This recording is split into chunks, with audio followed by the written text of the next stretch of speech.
ሰላም እንዴት ናችሁ? እንዴት ቆያችሁ? ውድ የአርሴ ፋሚሊ እንዲሁም ሌሎች የእግር ኳስ አፍቃሪያን በሙሉ እንዴት ናችሁ? ሰላም ነው አለን። ዛሬ የመጣሁት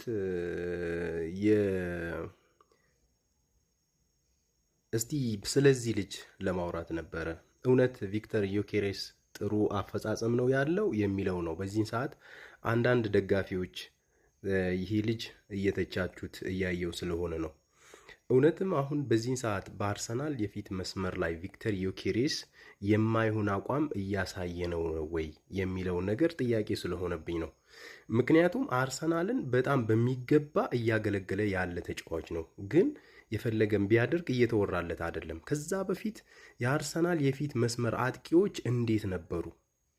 ሌሎች ተከላካዮች እኮ የሌሎች ክለብ ተከላካዮች ኳስ እንደፈለጉ ሲጫወቱ እኛ እያልን የነበረው ተከላካዮቹን የሚፈትን የሚያስጨንቅ ጎል የሚያስቆጥር ተጫዋች ነበር ያለው። ይሄ ልጅ ምናልባት ጎል በዚህ 4-5 ጨዋታ አላስቆጠረም ይሆናል፣ ግን እየሰጠ ያለው አገልግሎት ጎል ከሚሰጥ ተጫዋች በላይ ነው።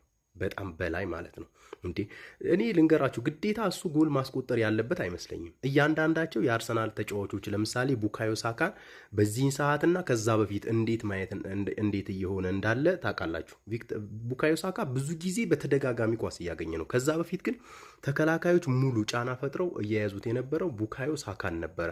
አሁን ግን ሙሉ ተከላካዮቹ ወዴት መጥተዋል? ወደ ቪክተር ዮኬሬስ። የሌላ ክለብ ደጋፊዎች እሺ ይሁን ከጥላቻም ከምንም ሊሆን ይችላል። የአርሰናል አንዳንድ ደጋፊዎች ግን ምን ለማለት አስባችሁ ነው? ይሄ ልጅን በጣም ስትተቹት እናያለን። ለምሳሌ አንድ ነገር ላሳያችሁ። ይሄው እዚህ ጋር ከታች የምታዩት ፎቶ እዩት። ይሄው ቪክተር ዮኬሬስን እንዴት እንደያዙት አስቡት እስቲ። ቪክተር ዮኬሬስ እዚህ ጋር ምን አይነት ነው የተያዘው? በተቃራኒው ደግሞ ሳካን ተመልከቱት። ይሄው ሳካን ተመልከቱት። ሳካ እንደዚህ ፍሪ ሆኖ ተጫውቶ አያውቅም። ምክንያቱም አሁን ተከላካዮች ሙሉ በሙሉ ትኩረታቸው በአርሰናል አጥቂዎች ቪክተር ዮኬሬስ ጋር ነው። ልጁ ፍሪ ቢሆን ኖሮ አሁን እኔ ችግር ነው ብዬ የማስበው ሊያንድሮ ትሮዛርድ ጋር ነው ችግሩ። ምክንያቱም ወደ ቪክተር ዮኬሬስ በሊያንድሮ ትሮዛርድ በኩል የመሃል አንዱ ተከላካይ ቀጥታ ሁለቱም ቪክተር ዮኬሬስ ጋር እያደረጉ ስለሆነ ቡካዮ ሳካ አንድ ተከላካይ አይደለም ይዘው ልክ በዛኛው የኦፌንስ ሚድፊልደሩና ከዛ በኩል ያለው የመስመሩ ተከላካይ አንዱ በግራ መስመር ያለው ተከላካይ ይዘዋል። በዚህ በኩል ግን ሊያንድሮ ትሮዛርድ ግን በጣም ፍሪ ነው። ብዙ ጊዜ ወይ ጎል አልከተተም ወይም ደግሞ እያጨናነቀ አይደለም። የቪክተር ዮኬሬስ ችግር አይደለም። ተከላካዮቹ ሙሉ በሙሉ ትኩረታቸው እሱ ላይ ስለሚያደርጉ ነው።